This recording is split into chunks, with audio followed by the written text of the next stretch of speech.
Hello student, good morning. How are you all student. चलिए अब हम लोग अपने लेसन को बच्चों आगे बढ़ाते हैं और यहाँ से स्टार्ट करते हैं। देखिए हम लोगों को स्टार्ट करना था एक्टिविटी 2 यानी पत्ती की कोशिकाओं का अवलोकन।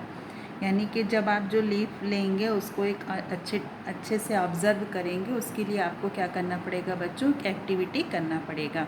देखिए निर्देश है, क्रियाकलाप 2 व 4 को एक साथ किया जा सकता है।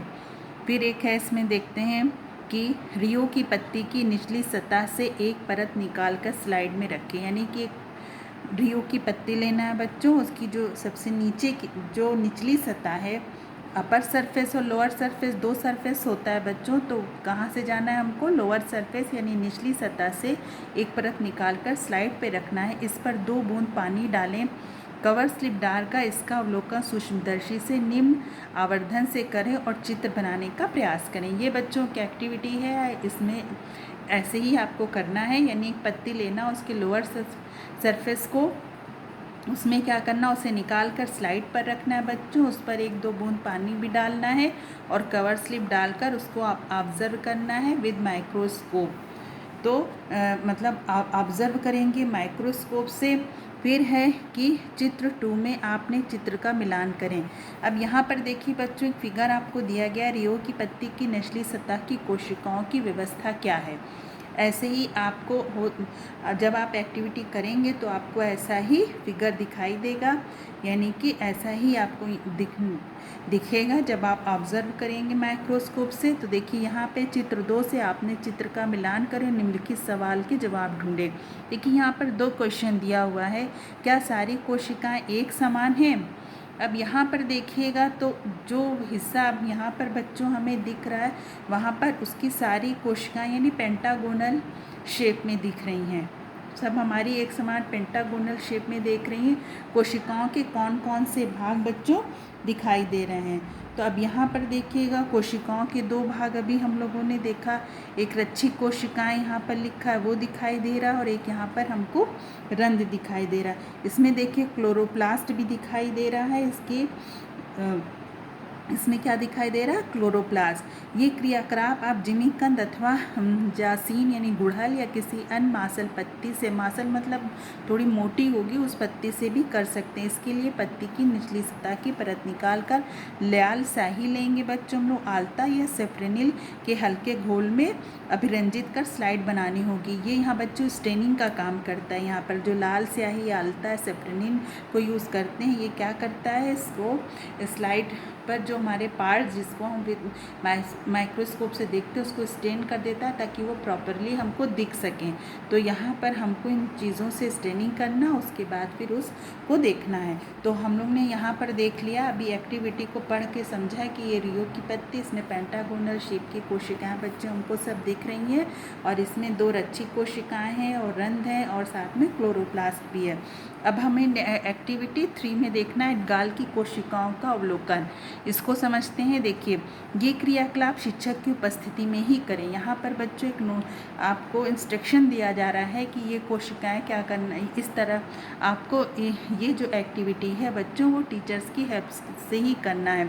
फिर गाल के अंदर की सतह को आइसक्रीम की चम्मच से खुरचकर स्लाइड पर फैलाएं। जो बच्चों आप लोगों के गाल जो है इसके अंदर की सतह को लेना है, यानी मुंह खोलना है बच्चों, फिर अंदर की सतह को चम्मच, आइसक्रीम का चम्मच जानते हैं लकड़ी का बना होता है, अब तो प्लास्टिक वगैरह के भी आने लगे, लेकिन पहले जो थे वो हल्के से लाइट एकदम वेट की लकड़ी के चम्मच बनाए जाते थे बच्चों। उससे उसको क्या करना है, खुरचना है। खुरचने के बाद ध्यान रहे कि गाल को कठोरता से, यानी कि आप ये नहीं कि गाल लिया और कस कस के रगड़ के चम्मच से, हल्के हाथों से उसको करना है।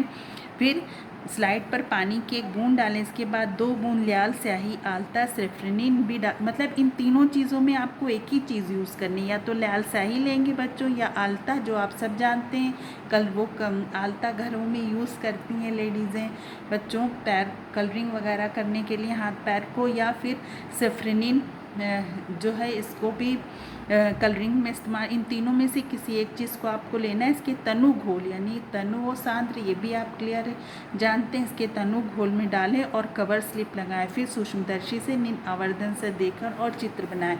देखिए यहाँ पर बच्चों एक फिगर और सामने आ रहा है। ये हमारा क्या है, गाल की कोशिकाएं यानी नीली स्याही से रंग किया गया है।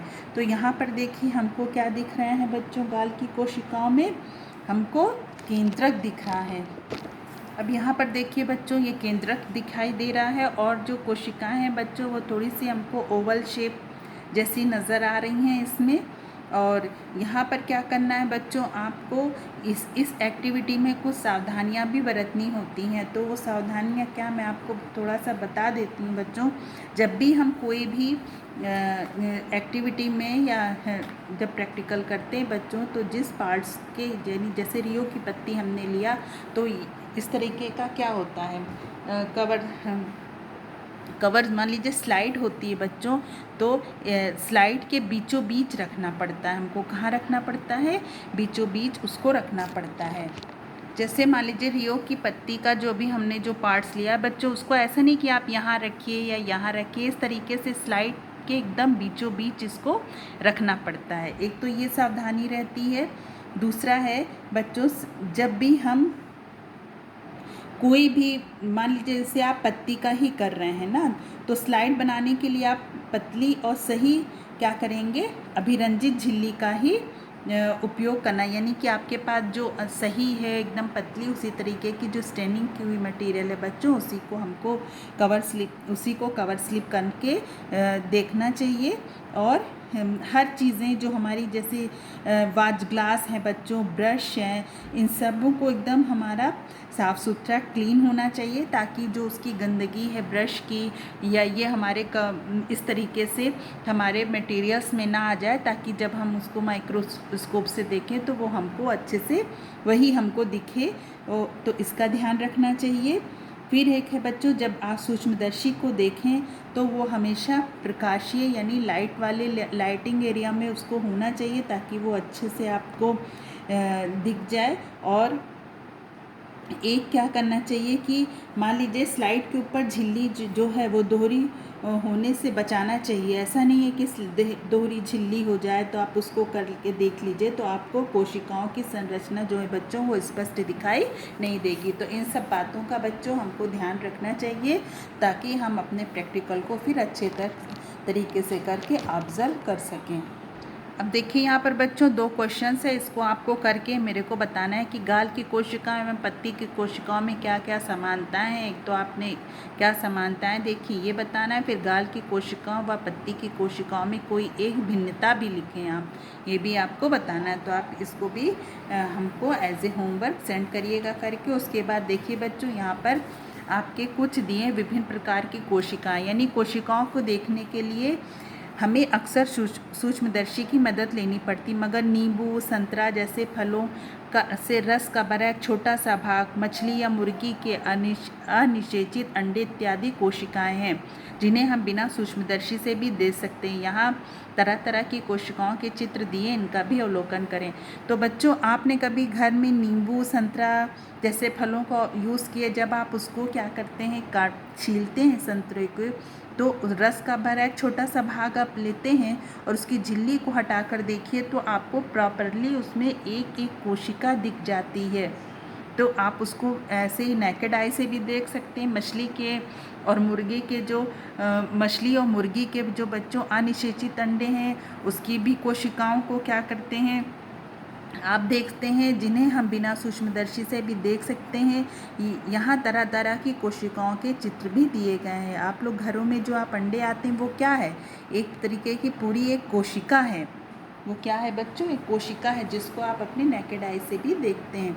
फिर एक है देखिए यहाँ पर कुछ कोशिकाओं के बच्चों क्या दिए, विभिन्न प्रकार की कोशिकाओं के चित्र दिए गए हैं।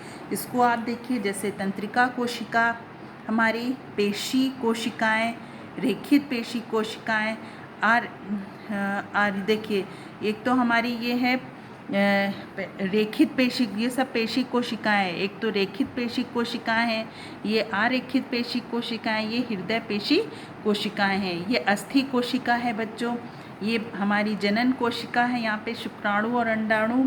फिर यहाँ पर है रक्त कोशिकाएं, इनको भी आप देखिए, और ग्रंथि कोशिकाएं। तो ये क्या है, अब आप इसमें भी बता सकते हैं इन कोशिकाओं में आपको किस किस प्रकार के अंतर दिखाई दे रहे हैं, ये भी आप देख सकते हैं। देखिए, ये आश्चर्य की बात है कि हम अंतर के बावजूद, चाहे एक कोशिकीय जीव या बहुकोशिकीय, इनमें सारी मूल जैविक प्रक्रियाएं शोषण, श्वसन, प्रजनन, उत्सर्जन आदि कोशिका में चलती है। बहुकोशिकीय जीव में अलग अलग कोशिकाएं या कोशिकाओं के समूह आपसी समन्वय से जैविक प्रक्रियाओं को संपन्न करते हैं।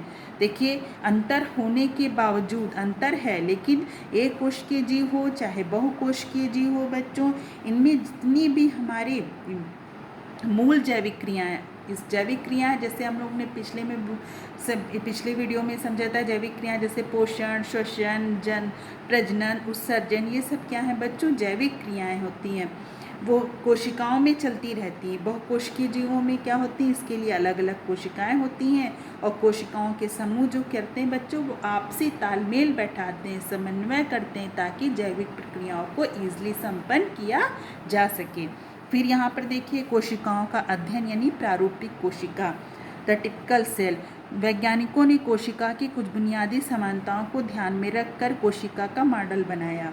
देखिए, वैज्ञानिकों ने क्या किया था, उसकी कुछ बुनियादी समानताओं को ध्यान में रखकर एक मॉडल बनाया, जिसे हम प्रारूपिक कोशिका कहते हैं। क्या बोलते हैं, जिसे हम प्रारूपिक कोशिका। पादप और जंतु कोशिका के प्रारूपिक नामांकित चित्र इस प्रकार हैं।